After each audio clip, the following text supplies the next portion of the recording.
Meus irmãos, que a paz e a luz do nosso meigo e divino Mestre Jesus nos acompanhe durante este momento de reflexão, calma e de serenidade que todos nós precisamos.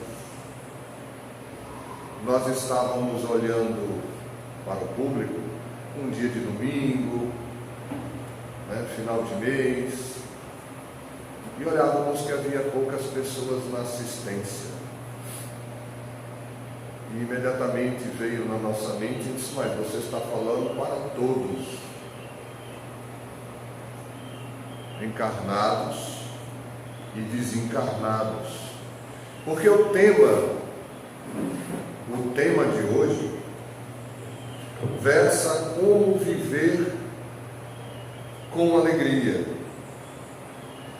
Acontece que aqueles que nós consideramos mortos ainda estão vivos, e eles também precisam de alegria. Então essa palestra é para todos nós.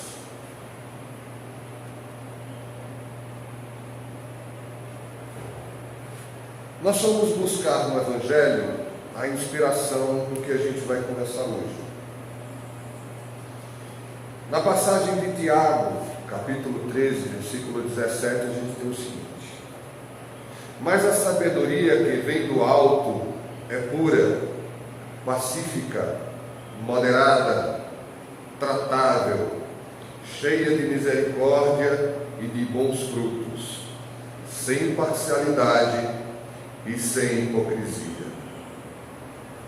Nos aconselha o nosso querido Kardec, e isso é um assunto que todos nós aceitamos dentro do Espiritismo, que o médium deve considerar que todas as comunicações que ele receba, seja através da psicofonia, seja através da palavra, seja através da psicografia, da escrita, toda mensagem, a princípio, é para o médium.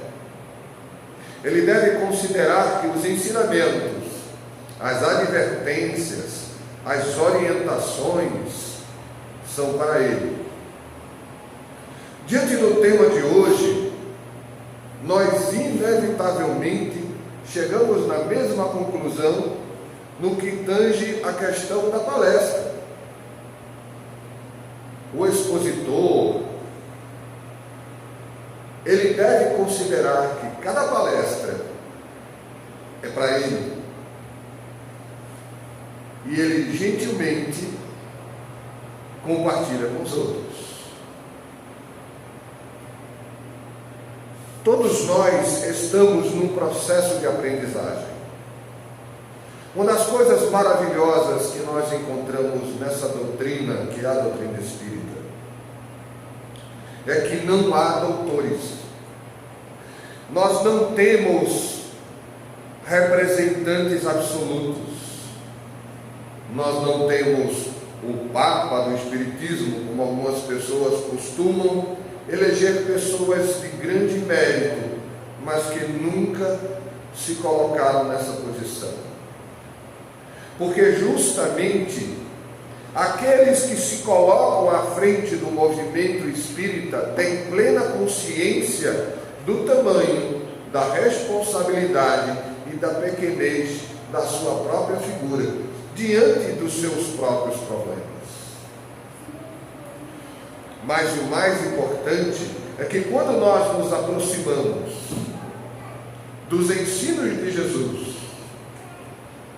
através da ótica espírita, nos dando a oportunidade de compreender melhor, de entender melhor, de refletir sobre a própria vida, a gente chega na conclusão que nosso trabalho é esse. É de à medida que a gente aprende, pôr em prática, sem sermos parciais nem hipócritas. Às vezes nós queremos muito que na casa espírita, quando nós chegarmos a esta instituição, qualquer que ela seja, qualquer que seja o nome, o tamanho, a localização, nós queremos que ela esteja cheia de pessoas felizes, equilibradas, centradas, cheias de amor e de alegria. E à medida que nós começamos a conviver, nós descobrimos que todos nós temos os mesmos problemas. Todos nós estamos matriculados na mesma escola. Não há perfeição. Não há mentores encarnados a serem seguidos. Todos são alunos, uns há mais tempo estudando, outro há menos tempo estudando, mas todos inevitavelmente necessitados de pôr em prática aquilo que estamos estudando. Então, na doutrina espírita, somos todos iguais. Eu costumo brincar com os nossos amigos que participam de estudos conosco, que dentro do espiritismo não existe pergunta errada, não existe pergunta mal feita, porque todos nós estamos aqui para aprender. E o ideal é que as perguntas não fiquem sem respostas. Embora muitas vezes, quando nós começamos a vasculhar as obras da codificação, a gente acaba descobrindo uma outra coisa muito interessante. É que dentro da doutrina espírita você acaba com mais perguntas do que respostas. Porque quanto mais você estuda, mais você sabe que precisa estudar. Quanto mais você lê, ouve, debate, escuta, tira dúvidas, novas situações se descortinam e nós estamos sempre aprendendo. Então, às vezes, a pessoa se aproxima de nós e faz assim: Chico,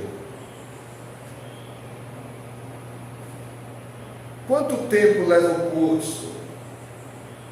E a gente começa a rir. Diz: olha, tem dia para começar. Agora, qual reencarnação você vai conseguir saber de tudo? Eu não sei não.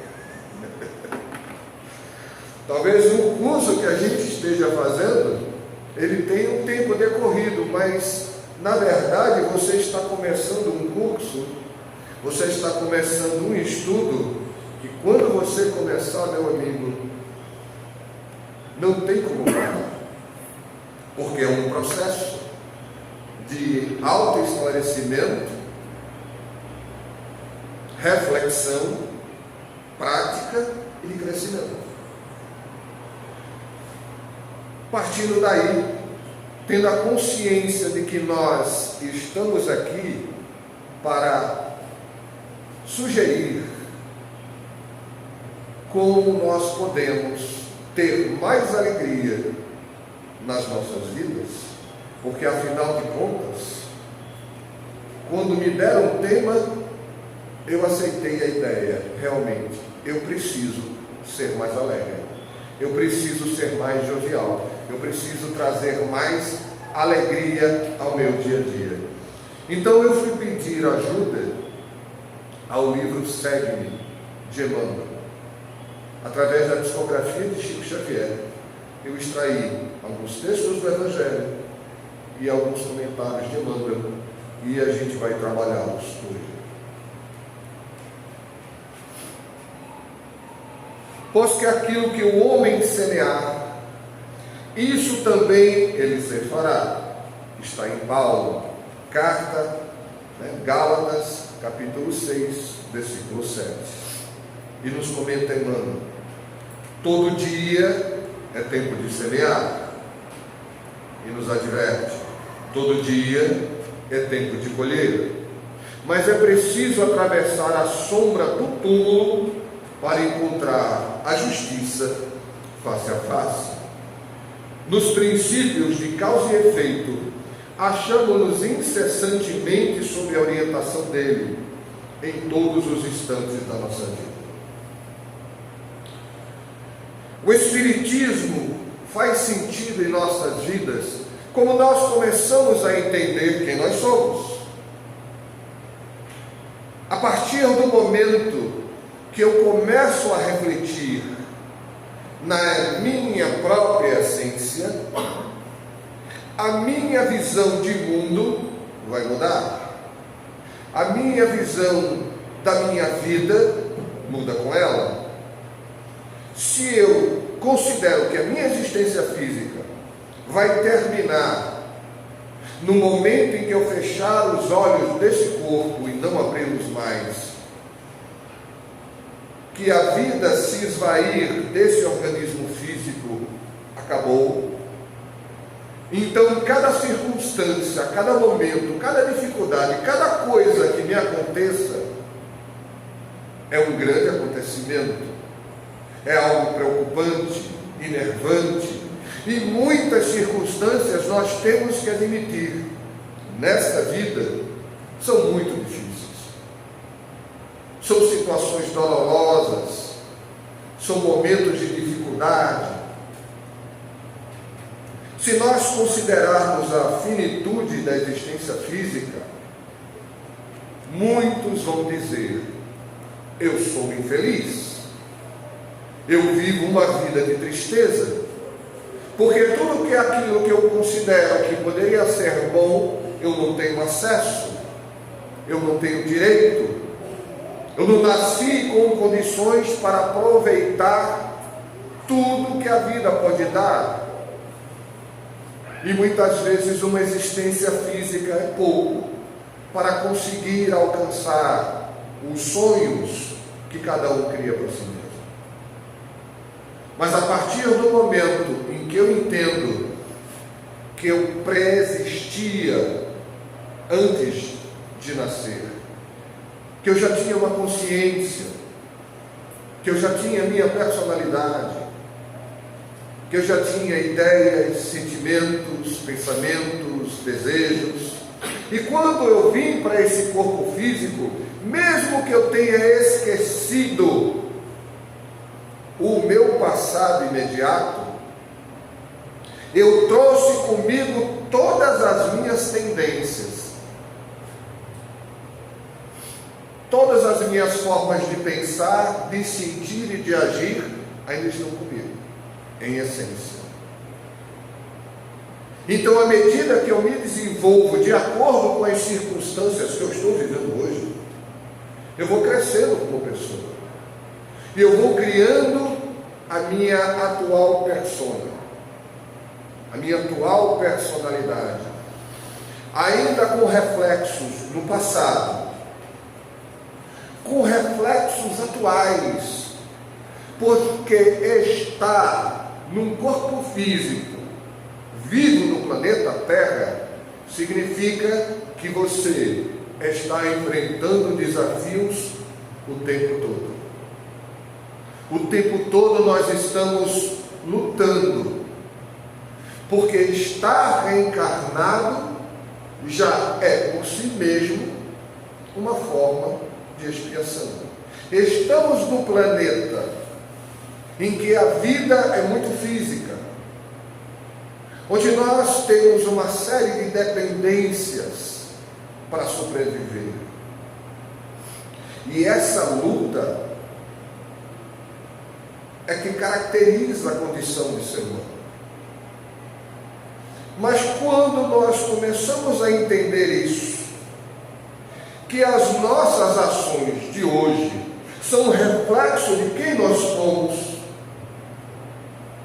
que nós estamos no processo de colheita daquilo que nós falamos, fizemos, plantamos num passado distante, e o que nós estamos fazendo agora. Porque muitas vezes nós olhamos para o nosso passado e a gente diz: minha nossa,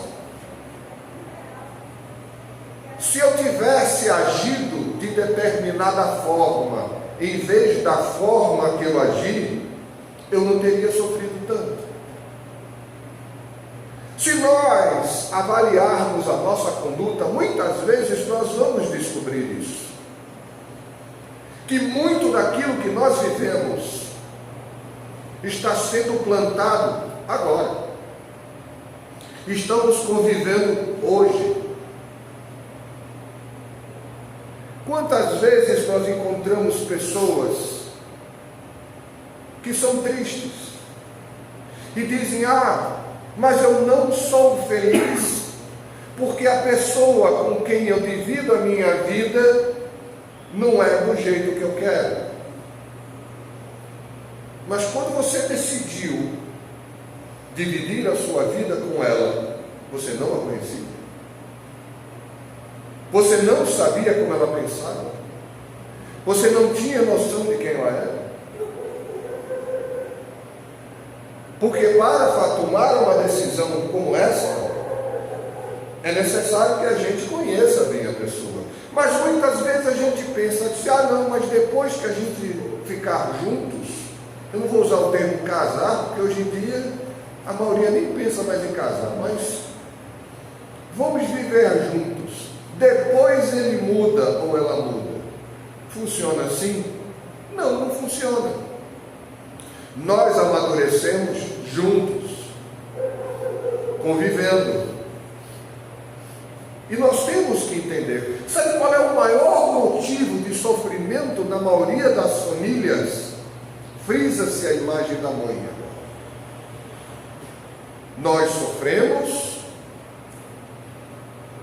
porque nós queremos que os nossos filhos sejam do jeito que nós queremos, não do jeito que eles são. E quando eles se rebelam e dizem que querem viver a vida deles do jeito deles, a gente se ressente, chora, se amargura, sofre, perde noites de sono, porque eles são quem eles são. Mas uma mãe jamais deixará de tentar ajudar o filho, de tentar orientar. Isso é ser mãe e ser pai. Mas isso não significa que você tem que ignorar quem ele é. Porque se nós fizermos isso, nós vamos ficar cegos aos defeitos que ele tem. Assim como ficaremos cegos às virtudes. Porque nós queremos que sejam como nós pensamos. Veja como o nosso desejo de posse, o nosso amor egoísta, quer fazer com que nós sejamos daquele jeito.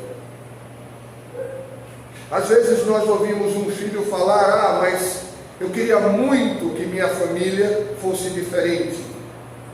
Eles não me amam como eu deveria ser amado. E eu me ressinto disso. Realmente, há muitas famílias disfuncionais, em desequilíbrio. Às vezes eu me pergunto se tem alguma equilibrada. Mas faz parte. Mas há famílias que têm graves problemas. E o filho muitas vezes não se sente amado. Mas aí você precisa entender. A pessoa é dessa forma. Você sofrer porque ela é assim, não vai fazer você melhorar. Seja você diferente. Faça você por aquela pessoa o que ela não sonharia fazer por você. Faça a sua parte. Faça o possível. Se você já sabe que a pessoa é assim, você não vai mudá-la só porque. Ou você dá o exemplo, você ora por ela, você tenta esclarecê-la, mas a responsabilidade final é sempre dela. Então temos que aprender que o pai e a mãe educam, e às vezes o filho educa o pai e a mãe. Porque numa mesma família a gente pode estar em companhia de espíritos que não nos damos bem. E a gente vem na mesma família para ver se a gente tira as arestas. Se você fizer uma reunião de domingo com sua família e você dizer, olha, ninguém discutiu, ninguém levantou a voz, foi uma grande harmonia, todo mundo toma Rivotril. Porque isso não existe. Porque nós estamos juntos e temos pensamentos diferentes. Às vezes é a comida, às vezes é um jogo de futebol, às vezes é porque você tinha mais brinquedo que eu quando era criança. Sempre uma coisa toda. Mas isso é ser família. A gente vive brigando e vive se amando.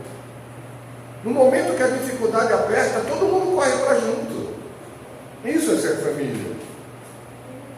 É aprender que essa vida física é temporária e todas essas circunstâncias passam. Então a nossa reencarnação vai acabar. Eu vou dar uma notícia tristíssima a todos vocês. Nós vamos morrer. Pelo menos os encarnados vão. Os desencarnados já passaram pela experiência. Vamos deixar o nosso corpo físico. E vamos continuar vivos. Assim como aqueles que nós consideramos mortos, ainda estão vivos. Mas a palestra é como ser feliz na vida. Uma das formas foi como a gente falou. Mas existe uma outra maneira, além de saber disso. Porque eu não sei se vocês já perceberam, mas como espírita, eu já tive depressão, dor de dente, unha encravada, né? Cabelo está ficando branco, se sobrar cabelo para pintar, e a coisa vai correndo, e a coisa vai piorando. O fato, veja que coisa interessante, o fato de nós travarmos conhecimento com o Espiritismo não implica necessariamente da gente vivenciar aquilo que a gente fala. Sabe por quê? Porque nós não temos o hábito de sermos bons. Eu ouvi, se eu não me engano, o Rossano Kingley, como ele é psicólogo, ele falando que numa das entrevistas que ele tinha, um dos seus pacientes já não aguentava mais, ele estava muito chateado, ele disse, não, mas o que está acontecendo? Isso é minha mãe. Minha mãe reclama o tempo todo. Ela reclama de tudo e qualquer coisa. Cada detalhe, tudo é motivo de uma discussão, é motivo de uma reclamação. Ele não aguenta mais. A mãe morava com ele. Ele amava muito a mãe. Mas é aquela coisa, tem uma hora que você começa a encher a paciência. Então o Rossano disse assim, você já experimentou conversar com ela, com suas irmãs? Eu disse, vou tentar.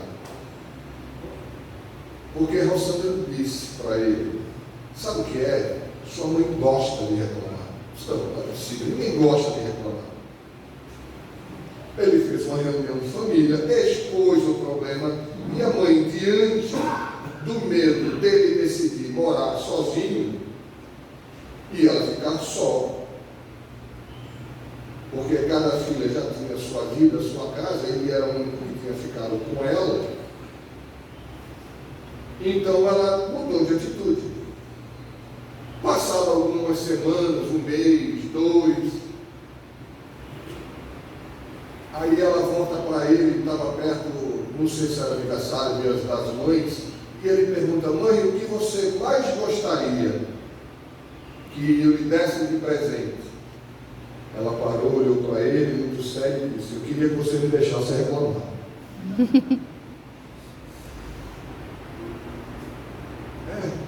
Às vezes a gente se habitua.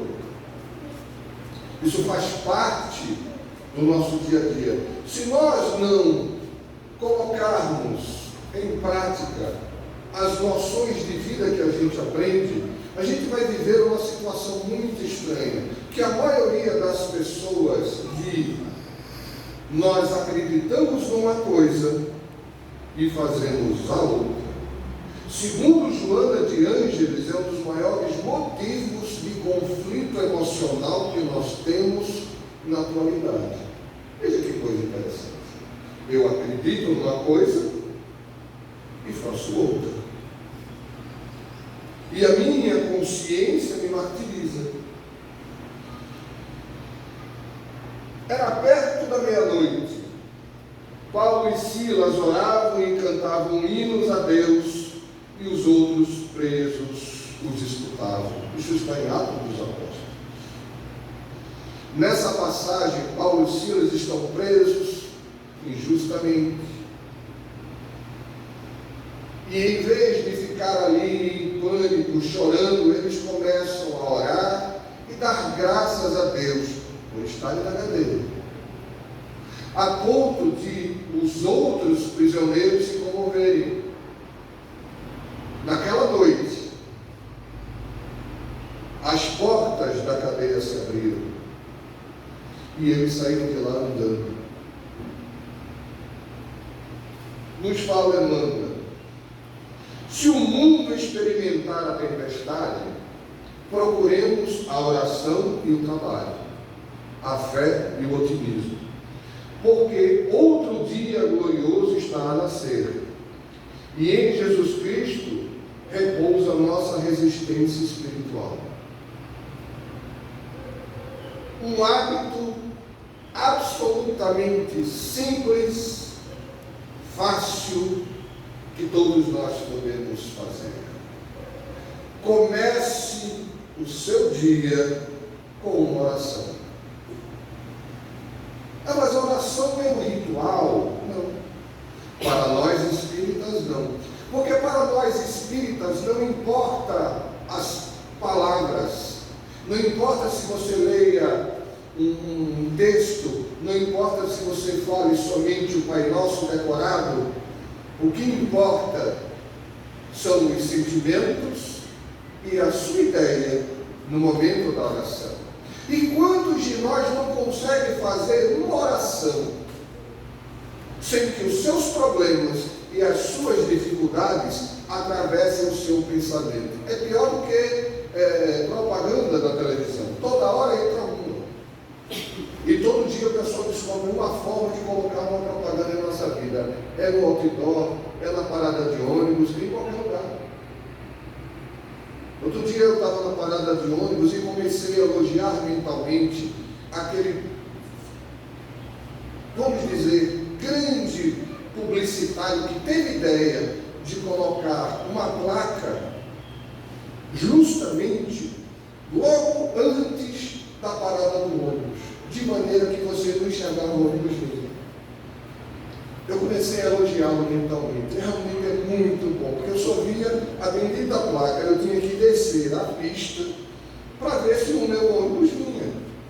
E foi muito bem bolado. É mais importante ele vender o produto do que o consumidor se atropelar. São essas coisas que às vezes a gente brinca. Mas o hábito de orar é muito importante. Muitas pessoas chegam para mim e dizem assim: mas Chico, eu não consigo orar, eu faço uma prece, eu não consigo, não funciona. Eu digo: lógico, você ora com raiva, você ora com ansiedade, você ora no meio do desespero, você não tem o hábito, você não lembra nem do Pai Nosso direito. Você começa: Pai Nosso que está no céu. Se eu pudesse agarrar no pescoço dele, não do Pai Nosso, do sujeito que eu estou com raiva dele, porque nós não acostumamos a nossa mente a direcionar. Acorda de manhã cedo, vai no banheiro, lava o rosto, depois você sai, senta-se na sua cama, abra um livro, pode ser o Evangelho, um livro de mensagens, você lê aquele trecho, medita um pouco, e aí sim, você para e eleva o seu pensamento a Deus. E para nós espíritas, orar é nos ligarmos ao plano espiritual superior, a Deus. Isso vai fazer com que o meu dia seja maravilhoso. Eu não vou ter problemas.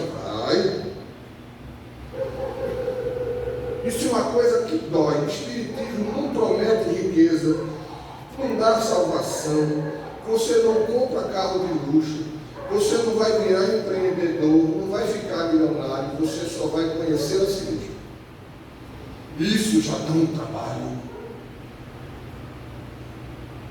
Então meus problemas vão mudar? Não, mas a minha atitude perante o meu dia muda.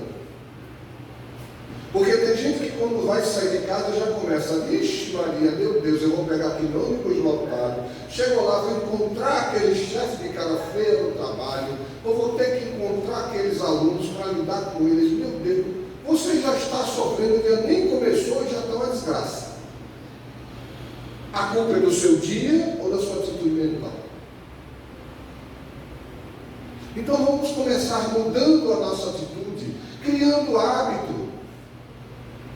E mesmo que estivermos na maior das dificuldades, se tivermos o hábito da oração, de uma leitura sadia, da meditação, vamos ter tranquilidade de lidar com a situação sem desesperarmos.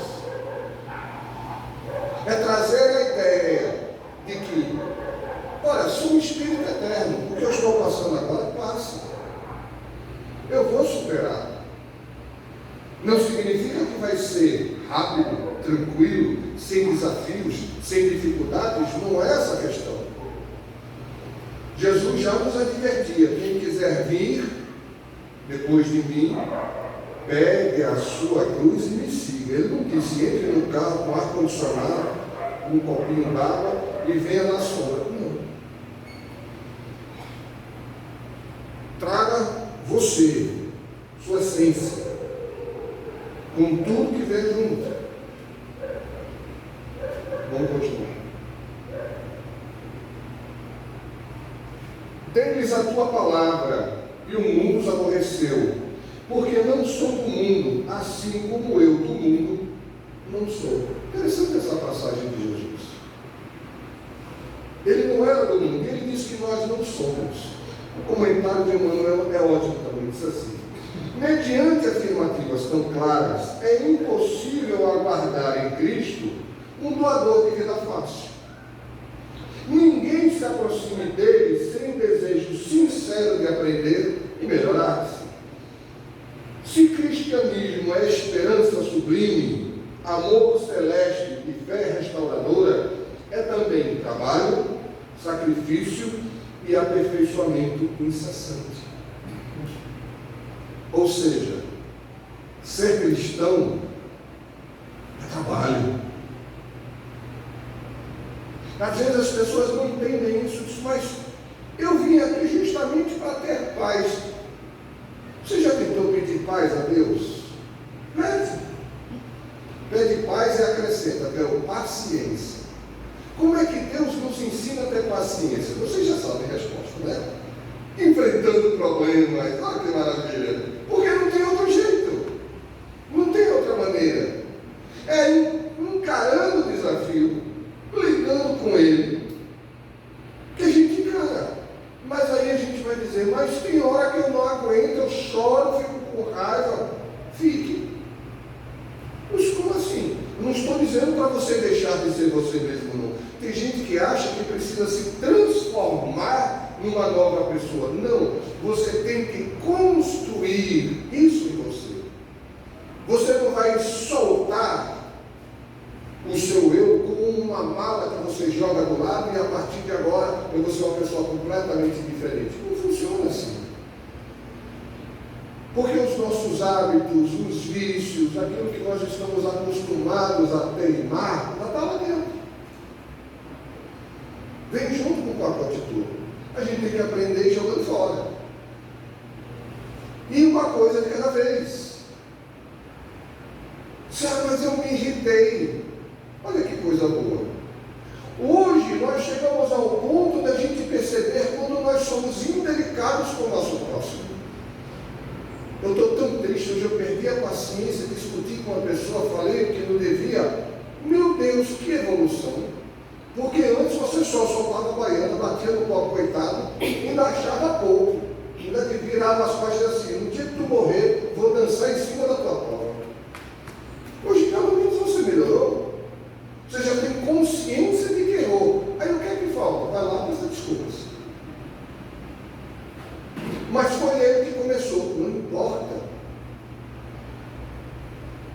Para que eu vou guardar ressentimento, mágoa, tristeza?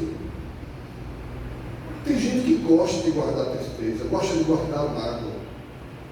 10 anos, vocês fizeram a paz, tudo bem. Aí um dia que tem uma discussão, a pessoa vira para você: lembra que 10 anos atrás você me disse aquilo? Ela não deixou para trás, ela ainda está guardando aquilo lá. Mas eu lhe pedi desculpas, mas eu jamais esquecerei. Vai continuar sofrendo problemas teus, porque eu já superei. A mágoa, raiva, rancor, o problema é de quem o carrega. Porque o outro supera e vai adiante, e você fica lá atrás carregando aquele peso. Só faz mal a nós, a mais ninguém. O melhor exemplo que eu tive sobre mágoa foi quando eu vi um psicólogo chegar e dizer assim: você guarda mágoa? Aí ele pegou uma cadeira dessas de plástico e deu para a pessoa segurar. Pronto, segura essa cadeira. Aí ele segurou a cadeira. Agora tem um abraço daquela pessoa. Eu falei: não posso. Digo: por que não? Porque eu estou segurando uma cadeira. E se você tiver mágoa, você não consegue começar um novo relacionamento. E todo relacionamento que você tem, a mágoa vai estar no meio. Você vai sempre achar que aquela pessoa vai lhe matar também. Não é interessante? Para que eu vou carregar uma cadeira para a vida toda? E se for dessas de madeira, então, eu já vou morrer. Haja circunstância. Então nós precisamos entender que as situações vão acontecer. As pessoas são como elas são, aquilo que a gente dizia. Você já sabe que aquela pessoa que você conhece é desse jeito. Divaldo Pereira Franco conta uma história maravilhosa. Ele disse que tinha uma amiga que chegou para ele que não aguentava mais uma pessoa que trabalhava com ela, um chefe dela. Por tudo ele menosprezava, diminuía, gritava, ia à exasperação, sabe, a pessoa fica vermelha, gritando, e ela já incomodava aquilo. Aí ele falou: vou lhe ensinar uma técnica, eu não vou fazer isso com ninguém, por favor. Diz que no dia que ele começou gritando, você não diz nada, você para, fica muito, e fita um ponto no rosto dele, na testa. E você fica me olhando séria. Até uma hora que ele vai parar, porque você está olhando de forma incisiva. O que foi? Está olhando o quê? Ele disse: não, é porque o senhor, quando o senhor está assim tão irritado, tem uma veiazinha que fica pulando assim na sua testa. Ele fez: tem, certinho. Se o que tem? Eu disse: não, nada não. É porque tinha um amigo mesmo que tinha uma veinha dessa que ficava pulando quando ele fazia isso tanto. E o que tem? Eu disse: não, nada. Ele morreu, eu fui no enterro dele no final de semana passado. Mas foi, estourou. Teve um aneurisma, caiu no outro duro, você mesmo foi, ele saiu. Aí toda vez que ele vinha começar a arrebentar com ela, aí ele: vamos mudar de assunto. Aí foi lhe dando. Se você já sabe que a pessoa é exasperada, por que você vai se exasperar?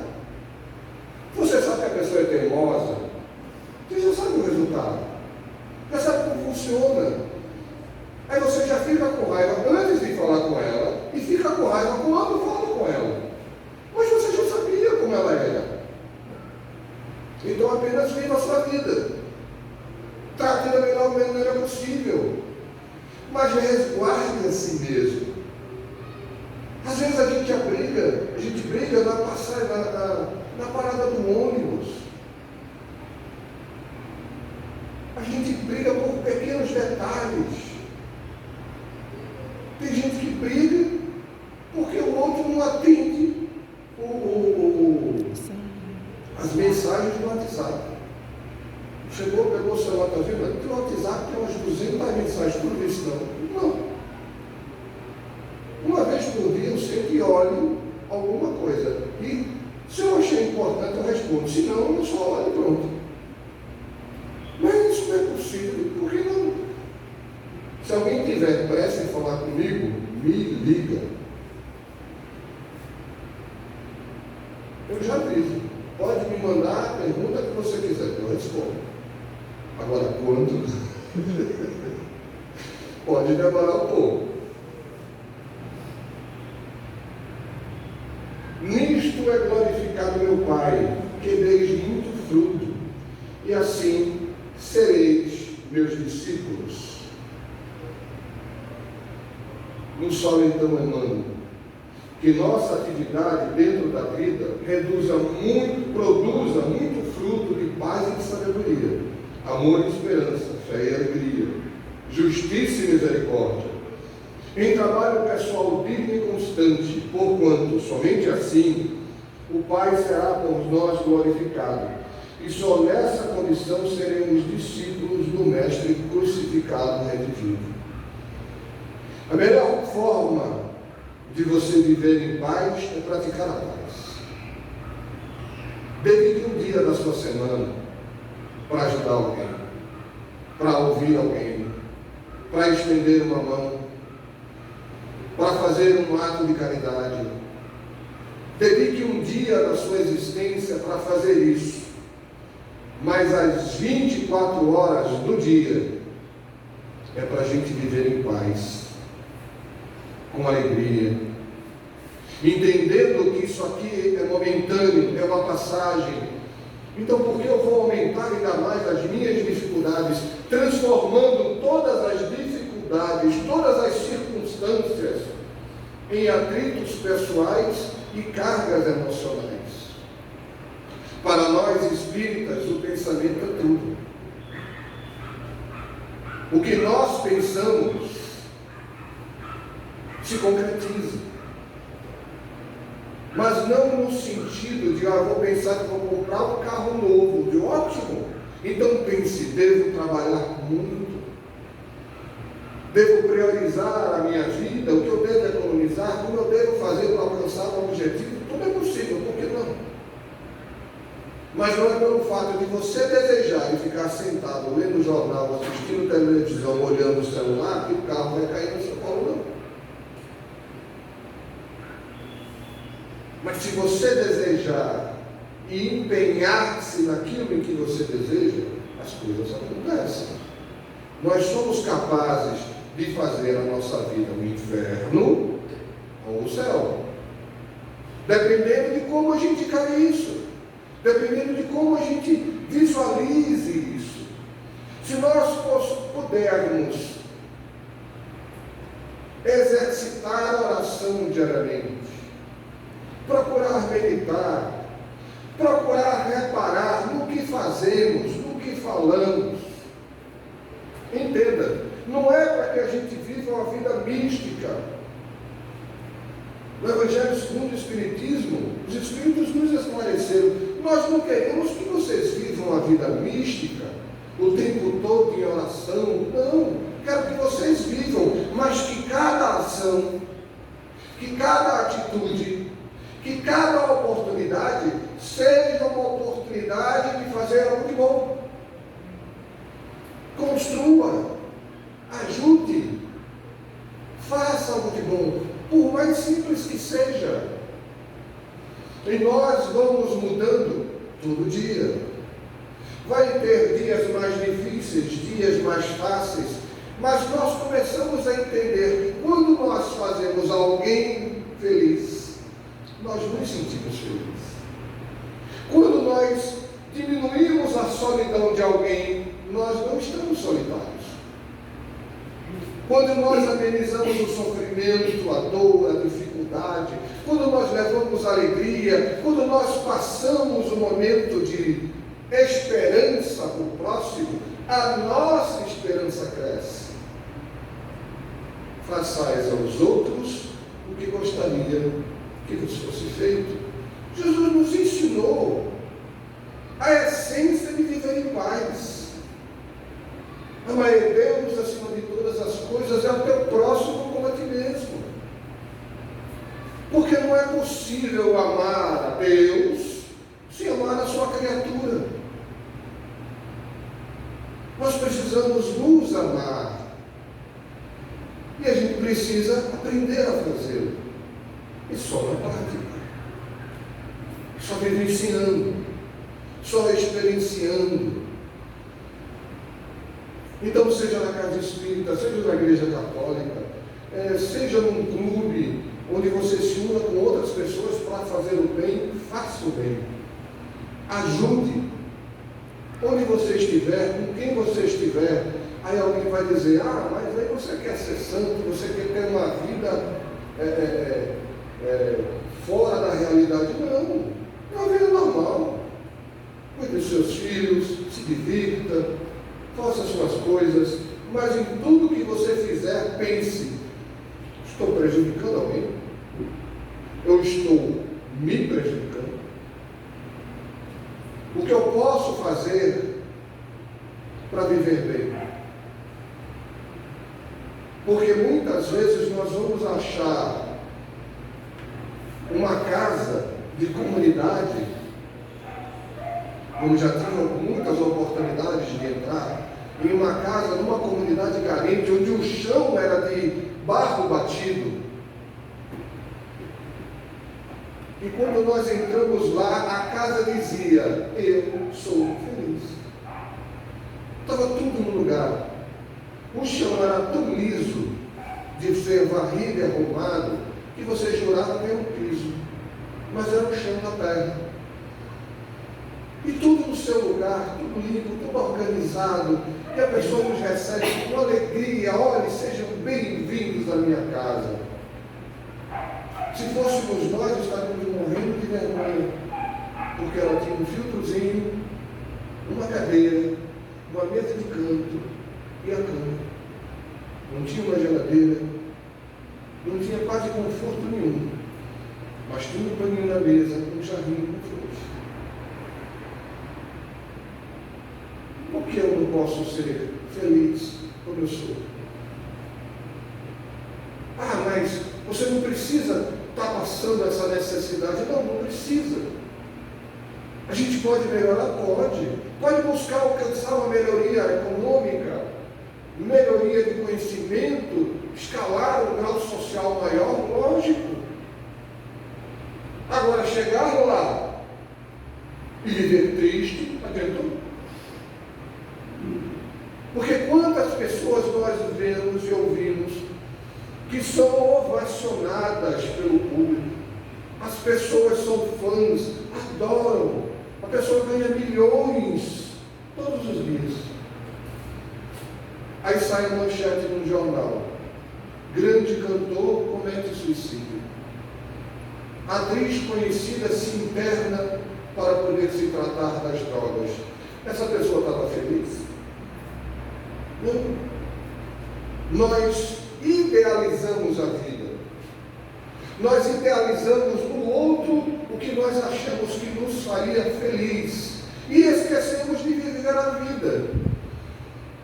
Eu ouvi outro dia, eu fiquei assustado. Sabe qual é um dos maiores motivos de depressão feminina? Olhar o celular. Porque lá todas as mulheres são lindas, estão super maquiadas, são felizes. Seus filhos são maravilhosos, o marido é fantástico, está tudo em paz. Você já viu alguém tirando foto? Está todo mundo calado, olhando para o nada, olhando para o celular, de cara feia, com nada, alguém faz. Vamos tirar uma selfie. Tira a selfie. E um olha para o outro. É uma aparência de felicidade, não é felicidade. Aí me lembrei de novo de Rossano Pires, que disse que tinha um amigo que tinha uma boa condição econômica, e ele faz uma postagem dizendo aqui, estou aqui no meu barco, aproveitando essa noite maravilhosa e romântica, tomando um vinho chileno de alta qualidade, junto com minha esposa. Aí ele respondeu no privado, meu amigo, não diga o que você está fazendo. Sabe por quê? Porque se você estivesse num momento romântico com sua esposa, você não estava com o celular na mão, você estava com ela, nos braços. Se você está falando isso, você está no celular, se gabando com os seus amigos, e ela está no dela, se gabando com as amigas dela. E vocês não estão olhando para a lua, nem para o vinho, nem para nada. Vocês não estão aproveitando. precisa viver a realidade. E a gente começa a olhar só os defeitos. A gente começa a olhar tudo que é de ruim naquela pessoa. Olha o bom. Olha as coisas boas que ela tem. Se você tiver que discordar, discorde com carinho. Fale com amor. Fale construindo. E assim a gente vai melhorando.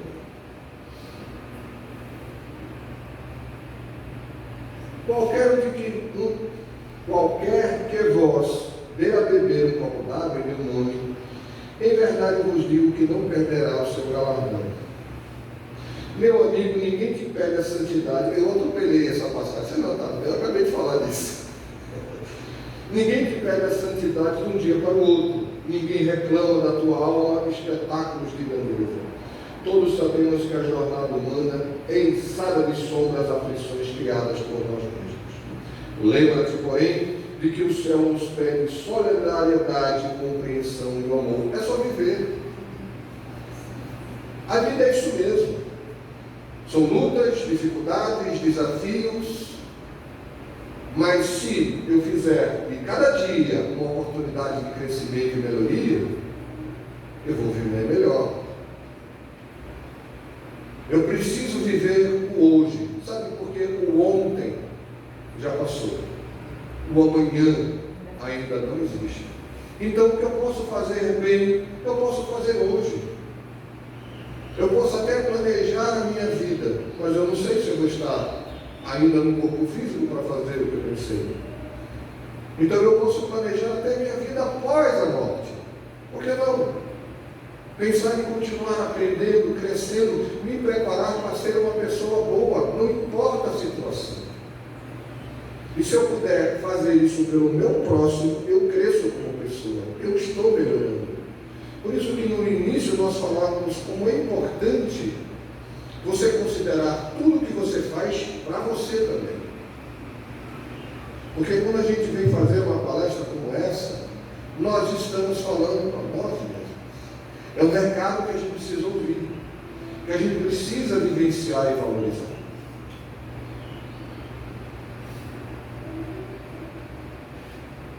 Aí Paulo nos fala, que farei? Essa passagem é maravilhosa. Paulo está no caminho de Damasco para matar um homem por ser cristão. Ainda se chamava Saulo. No meio do caminho, uma luz imensa o derruba do cavalo e ele se vê diante do Cristo em todo o seu esplendor. Ele não se justificou, ele não fugiu, ele não pediu perdão, ele não se sentiu culpado. Tudo o que ele disse é: que queres que eu faça? Que farei? O que queres de mim?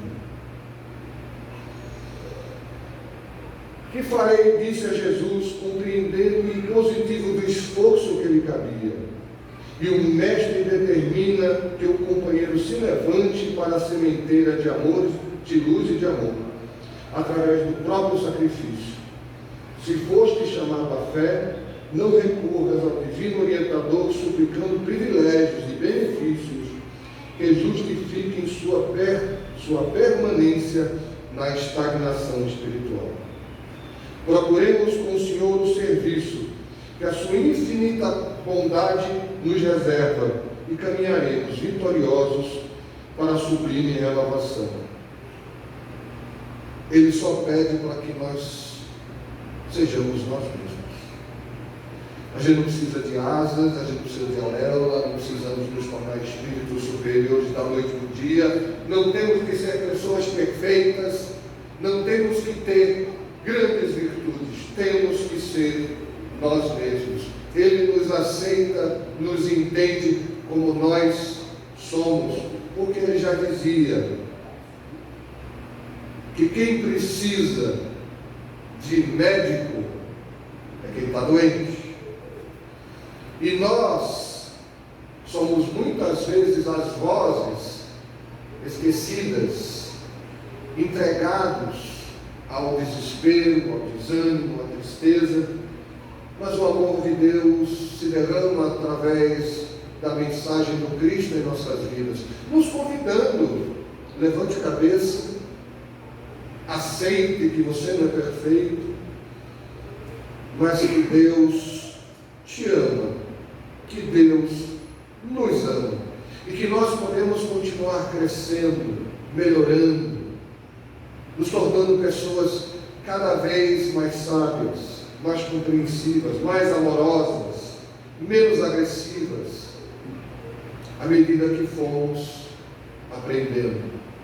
Não vamos mudar de uma vez só, vamos ainda errar muito, mas cada erro é um ensaio para a melhora, é uma descoberta de algo que precisa ser renovado. Não é motivo de culpa, é motivo de consciência. O espírita, ele não se culpa, ele se aceita, compreende e vê o que precisa mudar.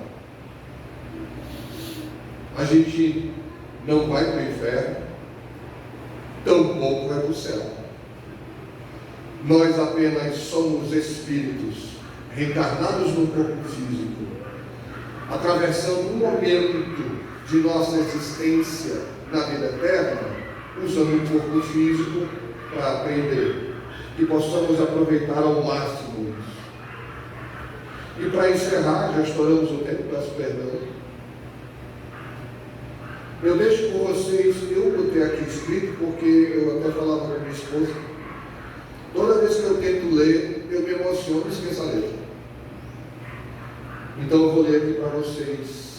A oração de hoje, de Alta de Souza, que resume essa palestra toda, ela nos diz o seguinte: hoje, Senhor, resplende novo dia, que deveres e júbilos condensa, nobre esperança, luminosa e imensa, renascendo da noite espessa e fria.